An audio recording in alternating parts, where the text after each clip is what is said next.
અંકલેશ્વર શહેર એ division police દ્વારા નવતર અભિગમ હેઠળ પોલીસ મહાનિર્દેશકની સૂચન અંગે માર્ગદર્શન હેઠળ પોલીસ મથક વિસ્તારમાં આવતા ગામના કાયદો અને વ્યવસ્થા જળવાઈ રહે તેમજ ગામના સરપંચ જોડે તાલમેલ કેળવવા માટે સેકન્ડ PIHR સાથેની અધ્યક્ષતા PSI JP ચૌહાણ સાથે બેઠક યોજવામાં આવી હતી, જેમાં ગામમાં દારૂ જુગાર સહિત અસામાજિક તત્વો અંગે માહિતી અંગે ચર્ચા કરાઈ હતી તેમજ ગામમાં આપવામાં આવતા ભાડુથી મકાન તેમજ અન્ય ઇસમ વસવાટ અંગે સંપૂર્ણ જાણકારી રાખવા તાકીદ કરી હતી તેમજ પોલીસની અત્યાધુનિક સ્પેશિયલ વ્હીકલ 112 અંગે પણ જાણકારી આપવામાં આવી હતી તેમજ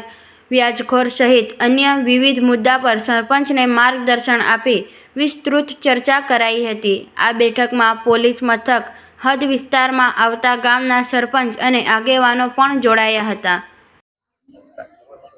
નમસ્કાર, હું પંકજભાઈ ભગવાનભાઈ પટેલ, સરપંચ બોરબડા બેટ। આજ રોજ અહીંયા એ ડિવિઝન પોલીસ સ્ટેશન ખાતે જે રાજ્યમાં તમામ જગ્યા પરથી દરેક ગામના સરપંચોને બધાને બોલાવવામાં આવ્યા હતા અને જે ગામમાં જે દૂષણો જે છે એને અમુક ગેરકાયદેસર પ્રવૃત્તિ થતી હોય, જે બહારથી લોકો આવતા હોય એમને પર ધ્યાન રાખવા માટે અવેરનેસ પ્રોગ્રામના ભાગરૂપે આજે સાહેબ દ્વારા દરેક સરપંચોને બોલાવ્યા હતા અને સારી એવી માહિતી આપી હતી।